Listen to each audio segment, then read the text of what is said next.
Je m'appelle Delphine Galin et je suis avocat au barreau de Marseille et correspondante amphithéâtre pour la région PACA. Alors j'ai une question. Pourquoi me proposer aujourd'hui la transformation de mon contrat retraite Madelin en contrat Péri? Eh bien, tout simplement parce que c'est la loi qui propose cette possibilité à tous les détenteurs de contrat Madelin de bénéficier d'un PER. Et la raison est simple. L'objectif, c'est que chaque Français puisse avoir son propre compte retraite, son propre plan d'épargne retraite, qui soit un réceptacle pour l'ensemble de ses cotisations du passé, quel que soit le dispositif dans lequel il était, et que ce même PER puisse ensuite recevoir les cotisations à venir dans le futur en fonction de son effort d'épargne et de sa situation professionnelle. L'idée, c'est qu'en fait, la quasi-totalité des Français, à travers ce mécanisme, puissent bénéficier tout de suite, sans attendre, des avantages du PER et du principal avantage qui est le fameux choix entre la sortie en capital ou en rente. Et d'ailleurs, nous avons commencé, nous, à informer nos sociétaires pour les conseiller. Et on a imaginé qu'au fil de l'eau, en fonction des questions qu'ils nous posaient, eh bien, c'était le meilleur moment au fil de l'eau pour aller les rencontrer. Et on s'est rendu compte que, en fait, dans la quasi-totalité des cas, l'intérêt du sociétaire, c'est de basculer dès maintenant son contrat Madelin en un contrat PER. Et on s'est rendu compte qu'il y avait une demande très très forte de la part des adhérents de l'association. Et donc, face à cette demande forte et dans un laps de temps très court, la meilleure solution, c'est cette proposition d'avenant collectif que nous faisons lors de l'Assemblée générale d'Amphithéâtre à l'ensemble des sociétaires et des adhérents. Olivier Collin, chef d'entreprise, correspondant amphithéâtre pour la région Centre-Atlantique Ouest. Et la question que je voulais poser, c'était quels sont les principaux avantages du Péri par rapport aux produits de retraite Madelin que j'ai souscrits avant? Alors, il y a plusieurs avantages. Le premier, le principal, c'est celui que tout le monde a retenu, c'est que au moment du départ à la retraite, quand j'ai souscrit un PER, j'ai le choix entre récupérer mon capital ou au contraire choisir une rente qui me sera versée toute ma vie durant. Et c'est vraiment la différence principale puisque dans les contrats Madelin, je n'avais pas ce choix, j'étais obligatoirement dans une sortie en rente. Deuxième famille d'avantages, c'est bien sûr le maintien de la déductibilité fiscale des cotisations, mais c'est également la possibilité de regrouper l'ensemble de ces versements passés et futurs dans ce PER. Et puis, et c'est un point important, au moment du départ à la retraite, je ne suis pas enfermé dans un choix qui est le capital ou la rente. Je peux en fait continuer à verser, continuer à bénéficier d'une déduction fiscale et en fait, ultérieurement, faire ce choix entre capital ou rente. Donc, c'est vraiment très flexible. Et puis, je voudrais citer les avantages spécifiques du PER individuel, la G2R mondiale, dans le cadre de cette transformation. Le premier avantage, c'est que je conserve la garantie de la rente à la souscription que j'avais sur mon contrat Madelin. Deuxième avantage, il y en a plusieurs, mais je dirais que je bénéficie de plusieurs choix d'options de pilotage par horizon, plus ou moins risqués en fonction de ma sensibilité. J'ai un très large choix d'options au moment du départ à la retraite si je choisis d'avoir une rente entre différents types de rentes. Et puis, je peux également avoir des garanties de prévoyance spécifiques qui m'accompagnent pendant toute la durée de mon contrat PER. Claudette Baïti-Lagom, rédactrice en chef adjoint à France 3 Alpes et également correspondante amphithéâtre pour les Alpes. Pour le Péri, sur quel point faut-il que je sois vigilante? Je pense qu'un moment clé dans le PER, c'est le moment du départ à la retraite. En fait, le sujet, c'est de pouvoir être bien conseillé, bien accompagné. Et nous préconisons chez AG2R La Mondiale de réfléchir autour des projets de vie du jeune retraité.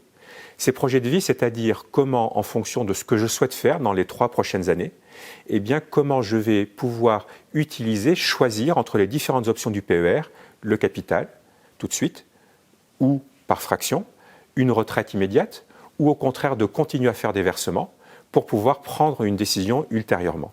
Ces projets de vie, c'est tout simple. C'est, par exemple, est-ce que je veux soutenir un enfant? Est-ce que je veux mettre de l'argent dans un projet bien particulier? Ou au contraire, est-ce que je souhaite plutôt optimiser et maximiser mes revenus parce que j'ai des besoins de dépenses auxquels je dois faire face tout de suite? C'est toute cette chimie un petit peu fine entre mes projets de vie et puis les disponibilités que j'ai et finalement les options que me donne mon patrimoine, notamment mon PER, que je vais pouvoir faire le meilleur choix en étant bien conseillé, bien accompagné. Je m'appelle Éric Lambert-Mulliard, je suis correspondant amphithéâtre en région Bourgogne-Franche-Comté. Dans le cadre de mes activités professionnelles, je suis gérant d'un organisme de formation et par ailleurs secrétaire général d'ordre professionnel. J'aimerais savoir comment va se passer la transformation de mon contrat Madelin, quel est l'agenda qui est prévu et surtout combien ça va me coûter. Merci de votre réponse. Eh bien, c'est très simple. La première date importante, c'est l'Assemblée générale d'Amphithéa, le 10 juin prochain, qui se prononcera sur ce projet de résolution et qui donc validera ou non l'avenant. Si, comme nous l'espérons, l'Assemblée générale d'Amphithéa valide cette opération, eh bien, juste après le 10 juin, nous enverrons un courrier recommandé à chacun des adhérents d'Amphithéa pour les informer de cette décision et leur proposer la transformation automatique de leur contrat Madelin en un contrat PER. Cet envoi se fera dès la fin du mois de juin et le début du mois de juillet et les adhérents auront 6 mois pour réfléchir puisque sans réponse de leur part, le 1er janvier 2022, cette transformation sera automatique. Cette période de 6 mois, eh bien, elle est tout simplement mise à disposition pour qu'ils puissent réfléchir, interroger un conseiller d'AG2R La Mondiale pour pouvoir prendre la bonne décision. Mais par défaut, ce choix sera automatiquement transformé en PER le 1er janvier 2022 et ça se fera simplement, automatiquement, sans aucun frais pour chacun des adhérents d'Amphithéa. Marion Robert, je suis responsable d'une société dans le bâtiment. Je suis correspondante Amphithéa pour la région Occitanie. J'aurais une question pour Monsieur Dabat. Y a-t-il des inconvénients à la transformation de mon contrat Madelin, s'il vous plaît ? La limite essentielle, c'est le taux technique qui passe à 0% et qui est imposé par la loi Pacte. Mais il faut se rappeler que sur les contrats Madelin de nos adhérents, depuis 2016, l'ensemble des nouveaux versements se font à ce taux de 0%. Et il faut se rappeler que ce taux technique, en fait, n'est que la base, puisque la rémunération de nos contrats est alimentée par les participations bénéficiaires. Et bien évidemment, et heureusement, on est au-delà de ce taux technique. Et puis, pour être complet, je citerai que sur ces contrats PER, il n'est plus possible de proposer des options de rente supérieur à 100% et il n'est pas non plus possible d'avoir la garantie de bonne fin. Mais ces deux derniers éléments, les rentes à plus de 100% et la garantie de bonne fin, ça concerne moins de 1% de nos sociétaires. Donc c'est vraiment très très limité comme désavantage. Hervé Doucet, chef d'entreprise agroalimentaire, correspondant Amphithéa pour la région Antilles-Guyane. Si je refuse cette transformation ou je décide de la reporter, que va-t-il se passer ? Eh bien, la conséquence est très simple. Je garde mon contrat Madelin avec toutes ses caractéristiques, tous ses avantages, mais aussi sa sortie uniquement en rente. La seule contrainte, c'est que je ne pourrai plus faire de nouveaux versements pour alimenter ce contrat Madelin à compter du 1er janvier 2022.